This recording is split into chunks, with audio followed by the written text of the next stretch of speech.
Hey, it's Matt from howtomotorcyclerepair.com. The full engine rebuild for the '89 Honda Z50 is finally available. Now, some of you that have been following my YouTube channel and my blog know that I purchased this bike for 150 bucks. Actually, I bartered for it. My buddy needed some work done on one of his other motorcycles, and as a trade for my labor, he gave me this bike. So that's pretty awesome because they're fun for adults, and I got 3 young kids that, I want to get them involved in this. So it worked out for the both of us. Now, when I bought this bike, this engine was in a box in a million pieces. So I spent the past month or two putting it back together, and I actually reassembled it to find what the problem was. Now, you may have also seen the video where I showed you what the issue was. It was basically a shifting problem on the right-hand side cover, but for some reason they took it all apart. So basically, all that I needed to do in this motor is there was a few trans bearings that were bad, piston rings that were worn, I lapped the valves, and all new gaskets and seals. Really not too bad to get this thing going again. It is missing some other parts, but overall I spent about a little under $200 to get the engine running, full carb rebuild, among other things, just to get it running, but that's where I'm at right now. All right, so this is a 1989, as I mentioned. Now, I have all the service manuals from 68 to 2015. There's a few years missing, a couple years weren't produced, and actually I think the 75 or the 74 service manual is very hard to get electronically. But as I read all the service manuals, and this motor is pretty much the same throughout the years. So that's why I'm calling this video a 68 through 2015. Now, there's a few differences, like for instance, this motor has CDI ignition, older models have points. Some have 2 cam bolt sprockets versus 3. Some have an auto tensioner on the cam chain versus a manually set one. But 95% of this engine has virtually stayed the same throughout the years. So let's talk about some of the manuals that I have. I have 5 manuals on my site that you can download for free. One is the 68 to 74. There's a 79 to 82, an 88 to 99, which covers this one, an 00 to 03, which is the XRs, and an 04 through 2015 for the CRF. So make sure you go below this video in the video description, and there'll be links to all that. You can go to my site, download them. That'll help you out. Also, the CT70 motor is very similar to this. I flipped through that manual, which I have on my site as well. I believe it's 68 or 69 through 82, so it covers those years as well. That motor is very similar to this. So if you have a CT70, this video will help you out. All right, so let's talk about what this video covers and what it doesn't. First, let me talk about what's not covered in this video. The engine removal and installation. This video starts with the engine on the workbench. Another thing that's not covered is there's 2 blind needle bearings in the transmission that I did not remove in this video. Basically, mine were in good shape and I don't have a blind bearing puller. However, I do give you tips on how you can possibly remove it with some heat. Another thing that's not covered is the main bearing removal from the crankshaft. When you split the cases, chances are that the bearing is going to stay on the crank. So you need a special tool to pull them off. I did buy that special tool, however, it was too large for the bearings in this engine. This is a very small motor, the bearings are small, and this tool was too large. I do demonstrate how to use it, but you will need a smaller one or take it to a shop if that's something that you need to fix. Not all measurements are covered in this video. I do measure some critical components like the piston bore, the piston OD, piston ring end gap, valve seat width, stuff like that I covered. I didn't cover every measurement. Refer to the service manual or take it into a shop if you don't have the measurement tools. That's another thing. If you don't measure stuff every day, even myself, there's error in the measurement process alone. So if you don't feel comfortable with measuring it or don't have the tools, don't go out and buy it. Just send everything to the shop, have them quickly measure everything for you, and just move on with the project. All right, let's talk about what's covered in this video. Well, the complete top and bottom end disassembly. I disassemble everything on this motor, including the transmission, taking all the gears off the shafts, all the circlips, thrust washers and everything, and putting it back together. We disassemble the clutch, all the plates, all the springs. So if you're upgrading to heavy duty plates or springs, that's covered in this video as well. Disassembling and reassembling the oil pump. Complete head disassembly. We remove the valves and lap them. Cam timing's covered, obviously. If you take all this apart, you got to retime the cam. I show you how to check for correct piston ring end gap. We install new valve stem seals. And I do want to mention during the disassembly of this motor that some parts are missing. I mean, I didn't have everything given to me when I acquired this project.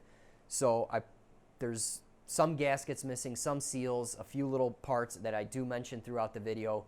And I just wanted to put it all together and then take it all apart and highlight everything I needed just to see how much it would cost. And then I ordered all the parts, and I cover that in detail during reassembly. All right, guys, so this is a sample video on YouTube. It's only going to be like 10, 15 minutes long at best, just to show you what, the quality of this video. The full version is 3.5 hours long. So you'll see the annotation link, which will direct you to my site for the full version. And I want to answer a few frequently asked questions about how this works. Some of the questions I get is, well, hey, do I get unlimited views? Yes, of course. Once you purchase the video, it's yours to keep forever. All you have to do is log in, and it's a streaming only video, just like how you go on YouTube and watch any videos. Well, this process is the same. You get logged into Gumroad, and you can begin watching at any time. Also, this is a 1080p video. I just got new audio video equipment, and this is shot in 1080p. So make sure you click on the little gear icon, select 1080p, only if you have high speed. Don't do it if you have DSL or dial-up or whatever. But go ahead and watch the sample video in 1080p. The quality is pretty good, and I'm happy with it. And of course, if you have any questions, you can email me at matthew@howtomotorcyclerepair.com. I'm here for email support. All right, make sure you watch it completely to the end. We do fire this up, and I have my 3 kids out here trying to kickstart this thing, so you get a chance to meet them. All right, that's all I'm going to do talking. Let's get over to the workbench, and I'll show you what tools you need to get this project started. All right, so here's a look at my workbench with every tool used for this engine rebuild. And we're going to go through these one by one, but I just kind of wanted to give you the big picture here. And I got them all organized nice and neat, so let's go through what you're going to need. All right, starting over here, we just need a dead blow hammer, a nice plastic mallet. Here is a little metal hammer that I actually made in Metal Shop freshman year in high school, and I use this to drive the seals in. It's just a small little hammer to get the job done. Straight edge razor blade, and you're going to need a few of them. I like to scrape gaskets with that. I have an X-Acto knife for trimming gaskets. Here's a seal puller.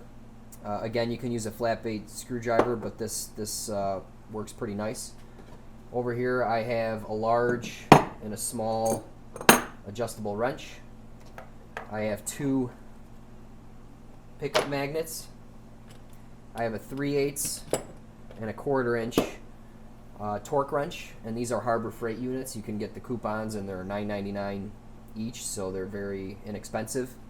Over here I have some feeler gauges, and the one I actually use is this tooth owl. I got another set, and I bend this 90 degrees so it's easier to get under the adjuster screw for adjusting the valves. Okay, over here I have some duckbill pliers, some bent needle nose, straight needle nose, another bent needle nose, some diagonal cutters, and I have 2 different circlip pliers. These are both internal, external, that you can switch up. I don't think I use the larger ones, but you're going to need one with a fine or small tip. Over here, some various 3/8 ratchets, 3/8 extensions. Also, I have 1/4 inch drive ratchets, extensions, and sockets. And let's see what kind of sockets I have here. I have a 14 mil shorty, 14 mil deep, 5/8 for the spark plug, 12 mil deep for 1/4 inch, 12 mil short for 3/8, I have an 8 mil, 10 mil, 9 mil short for a quarter, 9 mil deep, 17 short for 3/8. I got a 1/2 inch 5/8, so this was probably to, you know, help pound in some seals. I have a 13/16 1/2 inch, you know, again probably for driving a seal in. 10 mil deep, 7 mil deep. I believe I use this to get the valve stem seals in place. Also some marking tools, a Sharpie marker for all your sandwich bags, paint marker. I don't think you need this, but I used it to identify the timing marks when doing the cam timing. A highlighter for highlighting all the parts diagrams, so for parts you need to order. Some magnetic trays, a whole bunch of these. I have like 10 of these and I use them like crazy. I have some Scotch-Brite and crocus cloth. I needed to polish up a few things. Over here I have some box wrenches. I have two 17 mil. I'm not sure why. I might have just liked one versus the other. 14 mil, two 14 mils, a 10 and a 9. So those are the box wrenches that you'll need. I have a few punches. Again, I made these freshman year high school metals class, and there's my name, Matt B. Kind of crooked, huh? Oh well. Some picks. Picks are very useful. A ton of rags. Alright, I have a variety of screwdrivers here. Just a little flathead. Another flathead that this is ground down, so I must have had a custom size at one point. I like to buy Harbor Freight screwdrivers and grind them down to fit pilot jets. JIS screwdrivers. This is a Vessel number 3 JIS. JIS are Japanese Phillips. Here's a number 2. And I got these for Christmas a few months ago, and man, once you go JIS, you'll never go back. They just fit those screws so much better, and all Japanese motorcycles come with JIS screws, and I didn't know that up until like a year or two ago. And I tell you what, you get these and I guarantee you won't be stripping screws, or someone else won't be stripping screws. I see so many strip screws on Jap bikes, and it's because people are using the wrong screwdrivers, and heck, I didn't even know that up until, like I said, a year or two ago. A long flat screwdriver, another flat, a large flat. Over here I have a suction cup for valve lapping, Permatex valve grinding compound. And you actually don't have to buy this tool. I'll show you how to use this suction cup tool and a piece of tubing, which is cheaper and actually work better for one of the valves. And a ton of sandwich bags and a Sharpie marker. On to more of the specialized tools. Well, not really, but chances are you may not have this. This is just a strap wrench. It's a boa constrictor. Don't have the part number on here, but I'll link to it somewhere in the video. Basically, this is going to hold the flywheel and the clutch when you go to loosen the nuts. So this is a nice tool. It's about 20 bucks on Amazon, and I opted for an aluminum version. I didn't want a plastic piece of junk. Here's the clutch nut tool. It's a Motion Pro 08-0015. It has 4 prongs. You're definitely going to need this. Here's the flywheel puller, and it is a Motion Pro 08-026. Over here, just a calculator. I guess I was calculating something. A bore gauge in the 1 to 2 inch range. A 1 to 2 inch mic. You're also going to need a 0 to 1 inch mic to measure some things. Some vernier calipers. And again, if you don't want to measure your engine components, you can definitely take the things to the shop and have them measure it. Over here, a Tusk crank bearing puller, and this puller did not work for this small of an engine. This puller is just too big for the small bearings that come on this engine. So I do demonstrate how to use it. I kind of walk you through how to set it up, but you definitely need a smaller one. Since my bearings were in good shape, I did not cover that in this video. Over here is a Tusk valve spring compressor, and that's very handy for removing the valves out of the cylinder head. Alright, so that's it for the tools. Okay, so I got the motor on the workbench here. I have a block underneath here just to kind of support it. And before we begin, make sure you get some sandwich bags and a Sharpie marker. You're just going to bag everything as you go along, and that way it won't confuse you, later on in the project.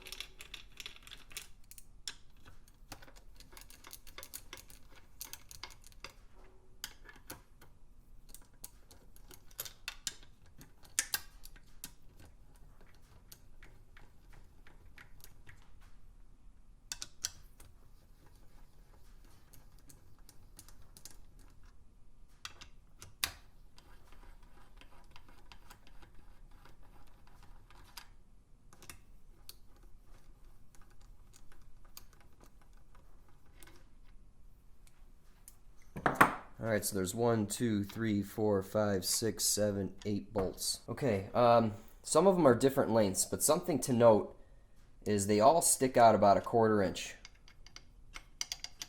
And they do that by design, so I really don't pay any attention or write down where they go. They all stick out about the same amount.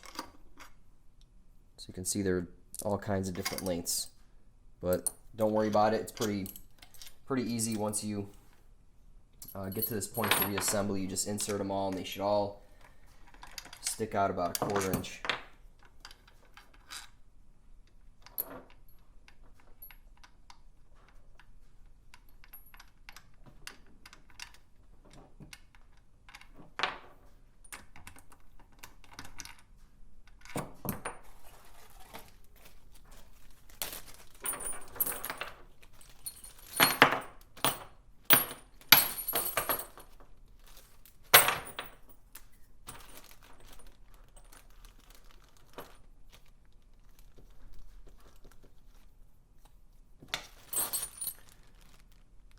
So I got them bagged and labeled as right-hand cover.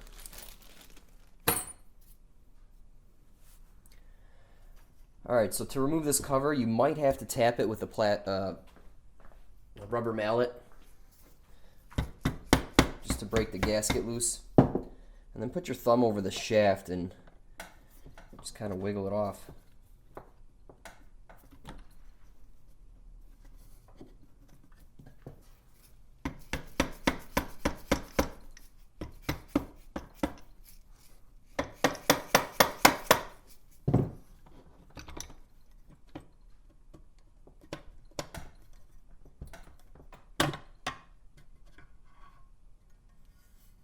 Goes, and there should be no parts in here, so just go ahead and put that aside.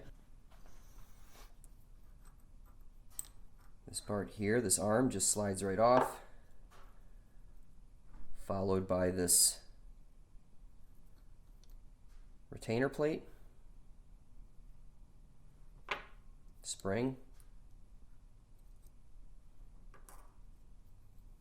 followed by this guy. Just pull right out, and sometimes the bearing comes off with it. Okay, so set that all aside. Alright, so we have some screws to remove here. These are all JIS screws. It's slightly different than a Phillips, and I just got these for Christmas, so pretty excited to use these. Also, this screwdriver is an impact driver. So if these are stubborn, I can give my screwdriver a whack and it'll bust them loose. And actually, when I bought this motor, this whole part was missing with these screws, so this is all loose right now. And very easy for me to take apart.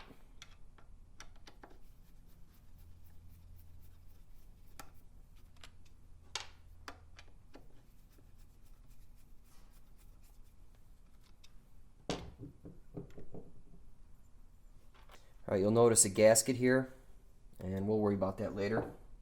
Alright, so in here you have the clutch nut. You need a special tool to remove it. It's a 4-prong tool, which I'll show you in a minute. But first of all, there's this washer with little tangs. And what you're going to have to do is bend it out of the way. So you're going to have to bend them out of the way so you can get your tool in there. Okay? Now the special tool is a Motion Pro 08-0015. It has 4 prongs on it. That's what you need to get this nut off. You also need a strap wrench.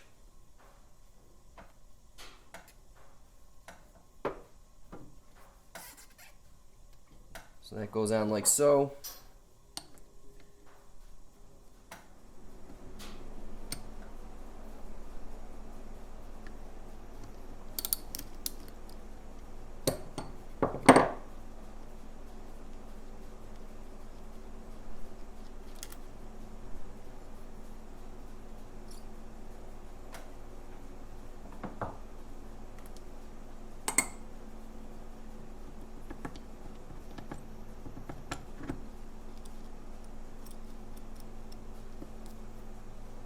Okay, now comes a washer, and here are these tangs that I was talking about. And this one's pretty beat up, so I went ahead and ordered a new one. Now, during reassembly, I'll make note of it, but out on this washer it says outside. It's kind of like a spring washer. Not a spring washer, but it's got a bevel to it. So, the outside should be facing out that way.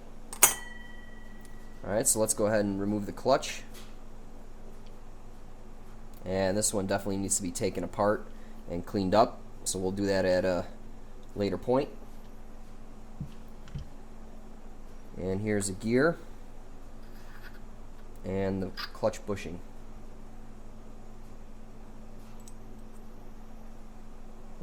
Let's remove this stopper arm. Alright, let's take the Kickstarter mechanism out. Alright, once the spring is unwound, put your safety glasses back on. Alright, next up is the oil pump. Alright, a couple things I forgot to do, and I want to mention is there's 2 dowel pins on the right hand side cover. There's one down here, and you can see it's stuck in the engine case, and here it's missing. It's actually on the engine cover. So just make note that you need 2 dowel pins, whether they stay on this side or the cover. Just make sure you keep track of it. Another thing, in here there's like a little sleeve for the oil pump, and what I have here is a magnet. Sometimes it'll come out. Alright, so we could go ahead and remove.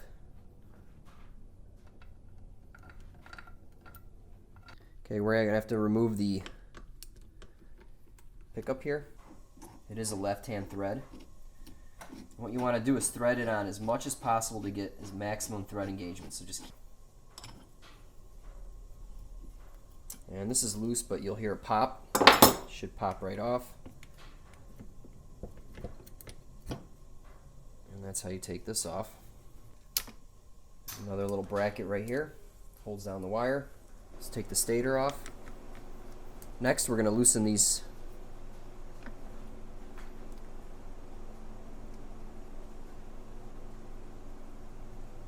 Now let's go ahead and remove all 3 of these screws.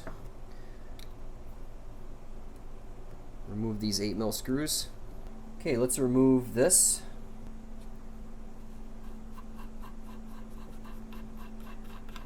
Alright, let's go ahead and remove these 3 cam sprocket bolts.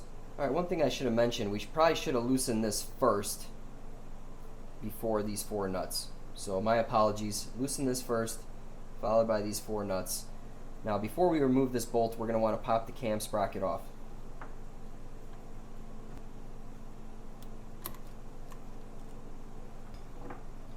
Alright, let's remove the cam sprocket. Let's remove this 10mm bolt here. Alright, so see, there's a gasket that goes in between the head.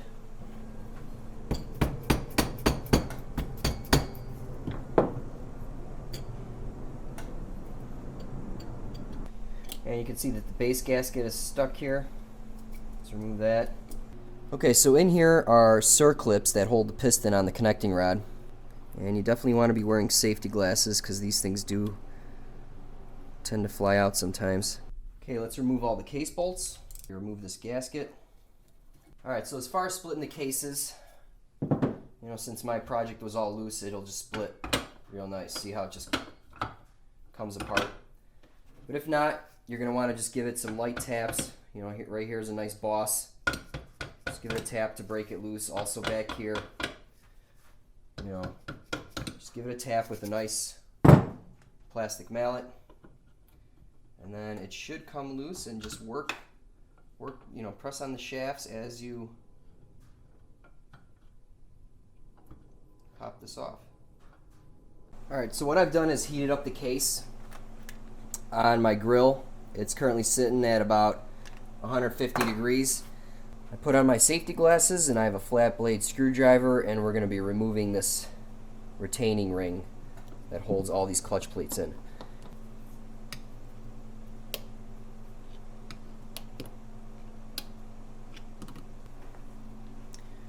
Grab 2 magnets. Alright, I already removed one of these springs. I basically pushed it down and in to the clutch hub here.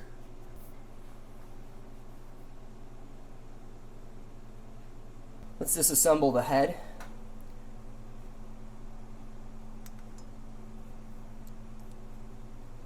And put those aside. And basically you're going to have to turn it so the lobes. Okay, so in order to remove the valves, you're going to need a valve spring compressor. The one I purchased is from Tusk. Alright, so you can see how I have it on the valve here, and you want to have this window, you want to have access in here because we're going to be using a magnet to get the keepers once this is loose. Alright, so once it's loose, you'll be able to rock this a little bit, and you'll see the keepers moving around. So take your pen magnet, stick it in there. And this one's giving me a little bit of trouble, so what I'm going to do is I'm going to smack it with a socket. Okay, with the valves out of place or removed, we can take our pliers and just pull the valve stem seals right off. Let's go ahead and remove the manifold. So now that we pretty much have everything disassembled, it's time to clean up all the gasket surfaces so it'll look nice when it's ready to assemble. Okay, now that you have everything apart, you really want to spend a lot of time cleaning and prepping all the parts for reassembly. I have a parts washer, so I obviously washed everything in here, just using a stiff brush, and this does a great job. Now, if you don't have something like this, what I did prior to owning something like this is I just took an oil pan. You know, I had a dedicated oil pan for this, and I went out and bought a gallon of mineral spirits, and I would just dump some in the oil pan and use a parts brush that you can buy anywhere, and I would just kind of work in the pan, and that was good enough for, you know, the time being. Now, you probably want to buy the regular mineral spirits, not the low odor stuff. That stuff is milky white, you can't really see through it, so get the stuff that's clear, and you can really see what you're doing. When you're done, go to the paint aisle and get a funnel with a screen in it. Basically, it filters out all the junk, so you can run the mineral spirits through that, put it back in your container, and you know, use that at another time. So make sure you clean all your gasket surfaces with, I like to use the straight edge razor. Make sure every little bit is off. I've been burned many times. Oh yeah, that looks good enough. I slap it together and you get an oil leak. So make sure it's absolutely down to the metal and that your parts are pristine. They got to be clean. Okay, so let's quickly go over the transmission. There is nothing wrong with this transmission, but just in case you're having issues, let's go ahead and quickly disassemble this, inspect a few things, and put it back together. This has a thrust washer, collar. This gear just slips off. Alright, again, so everything here looks good. You just want to check all the splines here. Everything looks good.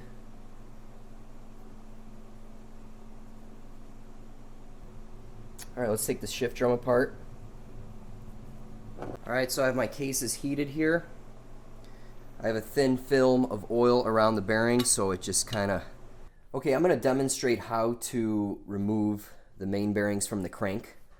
They usually get stuck on the crank when you split the cases, and there's a neat little tool that pulls them off. However, the tool I have is too large for this small engine. So I'll just quickly show you how to do it. You'll need to purchase a smaller one, or you know, if your bearings are okay like mine, then you won't need to do this procedure. But in any case, let me show you what I bought. I bought the Tusk bearing separator and puller, and it's just way too big for these little bearings. But to use this tool, you basically put it on, and it wedges underneath the bearing. But you can see it's not getting on there very good.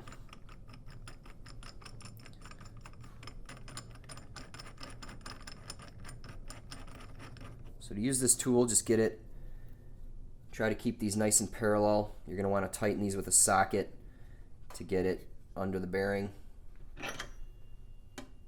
Next, you want to thread in these standoffs.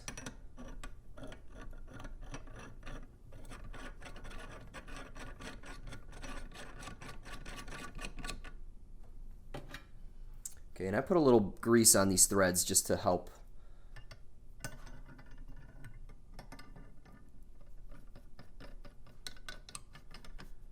So that's the setup right there. You just crank this down and it'll pull the bearing off. Again, I wish I had a smaller tool, but you can see how it's not fitting under there very good, and I can possibly damage the tool, so I don't want to do that, or the bearing.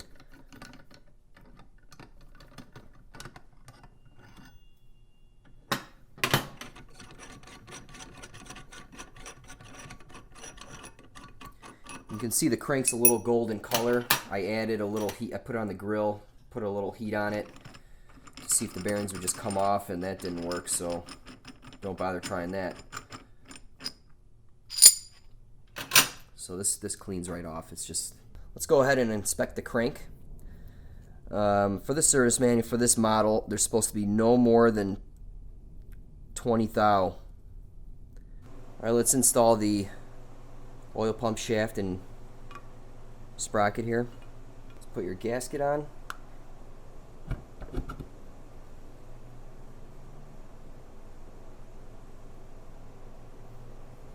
Okay, with the transmission, you can take this thrust washer and collar and just, you know, set it aside for now. Alright, so what I've done is I flipped it over, and now we can insert all the case bolts. Okay, looking underneath the motor, we can put the push rod back in.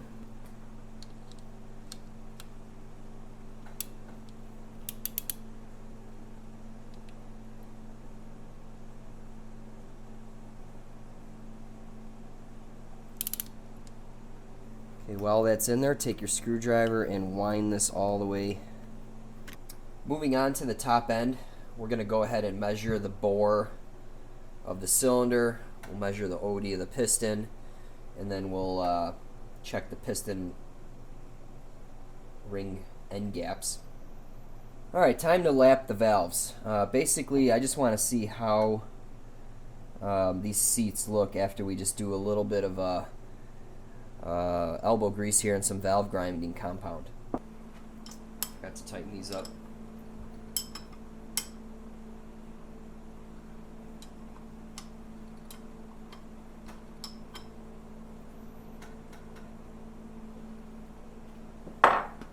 Alright, that's it. It's going back in the frame tonight.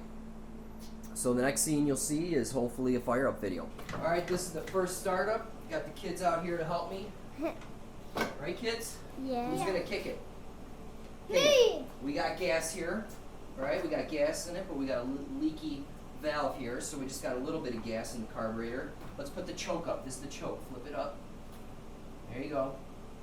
Okay, it's all the way up. This one is started. Ben. Okay, kick it. This. Okay, bring the Kickstarter up. Bring it up. Okay, now kick it down. Don't do it really fast. Just do it nice and slow. Put your foot. Oh, almost. Okay. Kick it hard. Oh, Watch do out, that you're again. in the way. Ready? Come on. Don't go and walk. Don't kick it hard. Just kick it. Here, let me help you. Ready?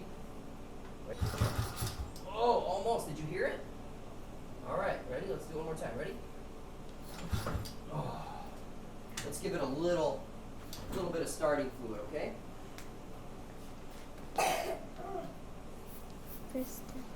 All right, let's try it again. Ready?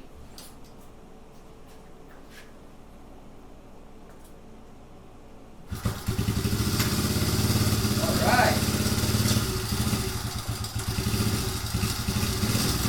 Open it again.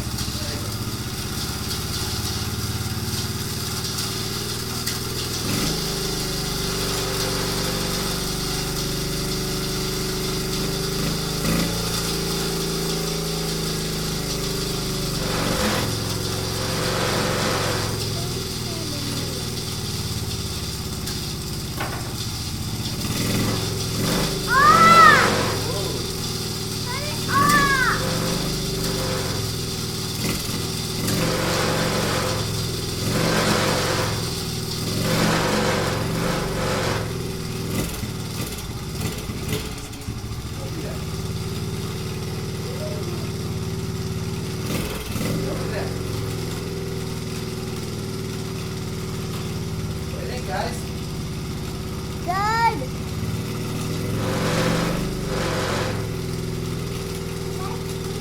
yeah, it's leaking. Sure. You gotta stand here. Put your foot on that. There you go. Now kick it down. All right, so the kids are sleeping, and I'm gonna fire it up again because basically I didn't get to. There's probably a lot of noise with them here, and you probably couldn't hear everything. Now this petcock here on my auxiliary fuel tank is leaking like crazy. I don't know what's going on, but that's weird. Now it's not leaking.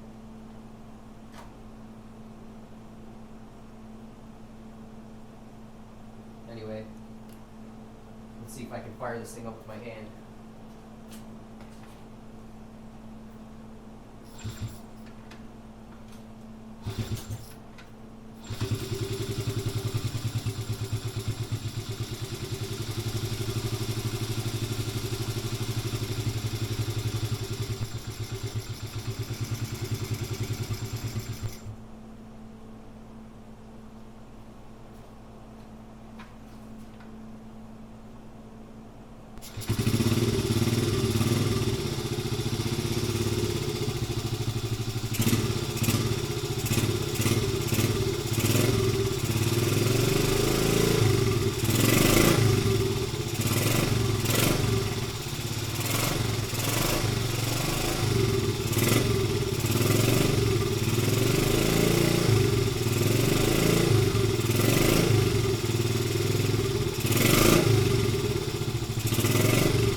Sounds really good so far, nice and quiet. There is a tailpipe extension that is missing on the muffler, so it's a little loud. Plus, I don't have an air cleaner on it. The stock air cleaner costs like 40 bucks. So my buddy gave me a free uni, and which is just a foam filter. So I'll probably run that because it's free. I will have to raise the needle and probably put a larger main jet in it, but that's not a big deal.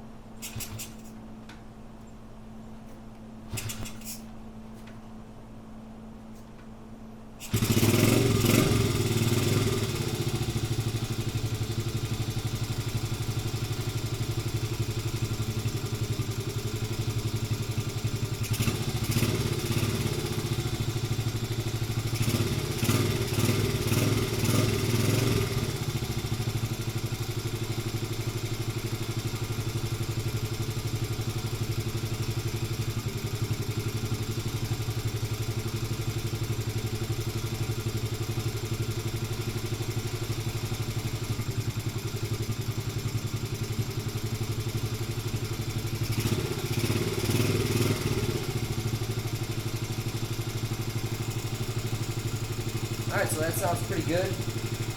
Notice my camera battery's dying a bit, so I might lose this right here.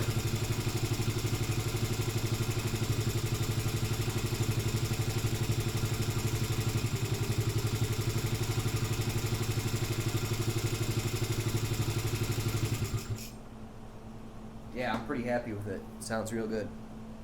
All right, I want to talk a little bit about the break-in procedure.